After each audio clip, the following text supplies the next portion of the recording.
करते हैं। कभी कभार तुम ज्यादा काम कर लेते हो, तुम थक जाते हो। अब उस थकान को मिटाने के लिए तुम क्या करोगे? मुझे पता है तुम में से 90% लोगों का आंसर होगा नॉट यू टाइप, हम सो जाएंगे। और बाकी के बचे 10% लोगों का आंसर, भाई हम तो गर्म पानी की तगारी में नहाएंगे बाबा रामदेव साथ। आजा बेटा आजा, ये देख चीयर्स। नहीं, थक जाने पर हम सब सो ही जाते हैं। पर क्या तुम्हें पता है जब तुम गहरी नींद में सो रहे होते हो, तुम्हारे ब्रेन का एक पार्ट एक्टिव रहता है जो कि दिखाता है तुम्हें ड्रीम्स, सपने। ये शब्द जितना सिंपल दिखता है ना, उतना है नहीं। तुम्हें अक्सर गहरी नींद में ही सपने आते हैं। तुम अपनी बॉडी को स्विच ऑफ करते हो एंड बूम, तुम एक ऐसी जगह पे आ जाते हो जहाँ पर क्या हो रहा है तुम्हें कोई आइडिया नहीं है। एग्जाम्पल के लिए, तुम अपनी पड़ोस की आंटी के यहाँ जाते हो, वो आंटी तुम्हें खाने के लिए बिस्किट देती है, वो बिस्किट खा के तुम मोटे हो जाते हो एंड फिर वो आंटी मकड़ी बन के तुम्हें खा जाती है। ईस्ट और वेस्ट, पड़ोस के बच्चे खाने में बेस्ट। हाँ, कुछ इसी टाइप के होते हैं सपने। अब सबको अलग अलग सपने आते हैं उनकी एज या इमेजिनेशन के हिसाब से। अब कोई 5 साल के बच्चे को ऑफिस का तो सपना आएगा नहीं, मिस्टर चीकू तुमने चड्डा जी के साथ मीटिंग क्यों नहीं फिक्स करी? सर सॉरी सर वो मम्मी ने लोरी सुना दी थी तो सो गया था मैं। या किसी 20 या 25 साल के बंदे को भूत का सपना तो आएगा नहीं। डर जा मुझसे, डर जा। बंटा है, तुझसे ज्यादा डरावनी तो अब उनकी जिंदगी है। भाई तू डिप्रेस है क्या? मेरी शक्ल देख के तुझे क्या लगता है? यार लगता तो कुछ भी नहीं है। एक काम कर, डर जा मुझसे।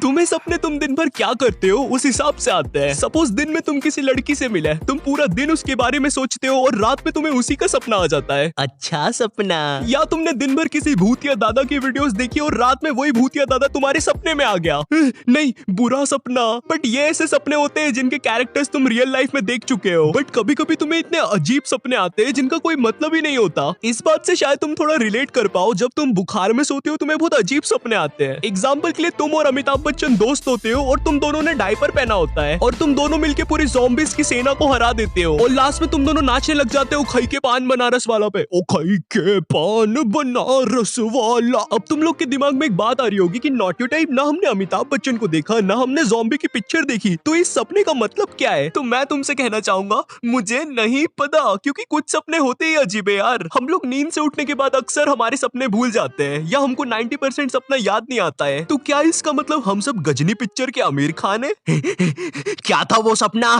वो सपना क्या था? आज साल कौन सा है? मेरी चड्डी गीली क्यों है? ये तुम्हारे दिमाग की वजह से होता है। जो भी सपना तुम देखते हो, तुम्हारे ब्रेन को लगता है कि ये तुम्हारे लिए जरूरी नहीं है, इसलिए तुम्हारा ब्रेन तुम्हें तुम्हारा सपना भुला देता है। एक तरफ तुम्हारा ब्रेन है जो इतनी मेहनत से वो सपना डिलीट कर रहा है और दूसरी तरफ तुम हो जो बेवकूफ हो जैसे उसी सपने को याद करने की कोशिश कर रहे हो। भाई बता देना वो सपना क्या था? ये तू जा रे, तेरे को बोला ना वो सपना तेरे लिए जरूरी नहीं है। फिर वो परी कौन थी जो मेरे सपने में आई थी? अरे वो तो मैं ये पिक्चर देख रहा था। अब से तू ऐसी कोई पिक्चर मत देखना जिसमें परी हो। अच्छा, फिर मैं ये शैतानी दानव की पिक्चर देखूंगा।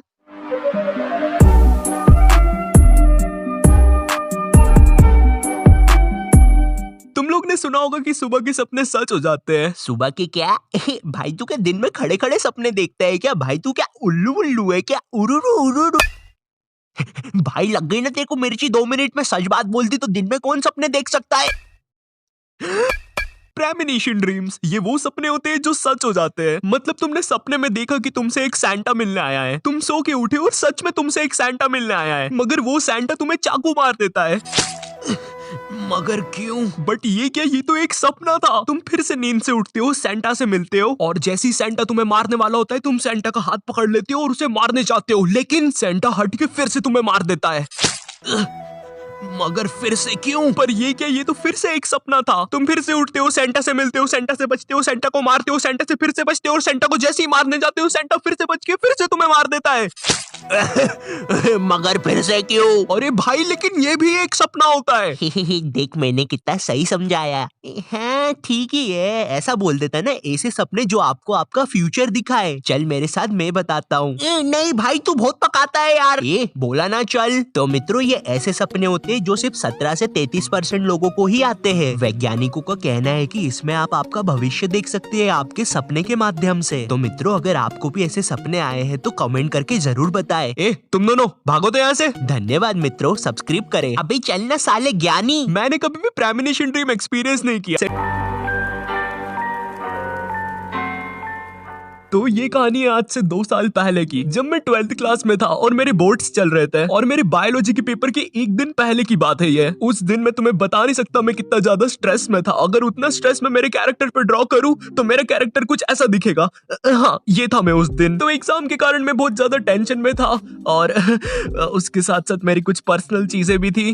खैर, उस बारे में किसी और वीडियो में बात करेंगे। एग्जाम के लिए ना मुझे बस एक दिन का गैप मिला था और उस एक दिन में मुझे 400 पन्ने पढ़ने थे, जिसमें से 200 पन्ने तो मैंने खोले भी नहीं थे। 16 घंटे लगातार पढ़ने के बाद रात में 2 बजे मेरे दिमाग में आया सुबह पेपर 8 बजे, 2 घंटे सो लेता हूँ, सुबह उठ के पढ़ लूंगा। और मैं सोने चला जाता हूँ। एंड भाई जैसे ही मैं सोता हूँ कुछ होता है। उस टाइम मुझे कोई आइडिया नहीं था क्या हो रहा है। मैं सो रहा होता हूँ एंड मैं खुद को सोते हुए देख पा रहा होता हूँ। खुद को छोड़ो, मैं पूरे रूम को देख पा रहा होता हूँ। मेरी आंखें बंद होने पर भी मैं खुद को सब जगह से देख पा रहा था। इतना सब हो ही रहा होता है कि मेरी नजर मेरे रूम के कोने में पड़ती है। वहाँ पर एक अजीब सी काली चीज छुपी हुई थी एंड धीरे धीरे वो काली चीज मुझे दिखने लग गई थी अच्छे से। उस टाइम डर से जो मेरी रूह कांपी ना, अंदर से चीखें निकल रही थी मेरे। और मेरी बॉडी को तो कुछ फर्क ही नहीं पड़ रहा है, ना मैं अपना हाथ हिला पा रहा हूँ ना अपना पैर हिला पा रहा हूँ। और मेरी आंखें अभी भी बंद है वैसे। मेरी यूजलेस बॉडी को पता ही नहीं चल रहा है क्या हो रहा है। ऊपर से मुझे मेरे बायोलॉजी के आंसर्स अलग याद आ रहे हैं। Mitochondria is the power house of cell. अरे भैया, ह्यूमन की बॉडी में 206 हड्डी होती है। सब्सक्राइब। मैं उस टाइम खुद को बस समझा रहा था कि ये बस एक सपना है, लेकिन इतना डिटेल्ड सपना किसको आता है यार। नॉर्मल सपने में ना कोई ऐसी चीज होती है जो तुम्हें बता देती है कि हाँ भाई ये एक सपना है, जैसे कोई एलियन। लेकिन उस टाइम जो चीज हो रही थी ना वो इतनी डिटेल्ड थी। मेरा कॉफी का कप भी वही था जहाँ मैंने सोने से पहले रखा था। मेरी बहुत ज्यादा फट गई थी उस काली चीज से। मैं सोच रहा था भाई ज्यादा पढ़ने से क्या भूत वूत दिखने लग जाते हैं क्या। बट उसके बाद मेरी बॉडी में धीरे से जान आती है और मेरी एकदम से नींद खुलती है। मेरे कुछ समझ नहीं आ रहा था कि ये हुआ क्या। बट उस टाइम मैंने उसे एक बुरा सपना समझ के इग्नोर किया, क्योंकि अभी भी मेरा बायोलॉजी का पेपर बचा हुआ था। तो मैंने वापस पढ़ाई स्टार्ट कर दी। एंड हाँ, उसके बाद मुझे कभी स्लीप पैरालिसिस नहीं हुआ। पर तुम्हें पता है उस एक इंसिडेंट की वजह से मेरी पूरी थिंकिंग चेंज हो गई है ड्रीम्स को लेकर। आई मीन जितना तुम्हें पता है ड्रीम्स के बारे में वो कुछ भी नहीं है। एंड शायद इसीलिए ड्रीम्स पर पूरा एक सब्जेक्ट बना के रखा है। Anyways, thanks for watching.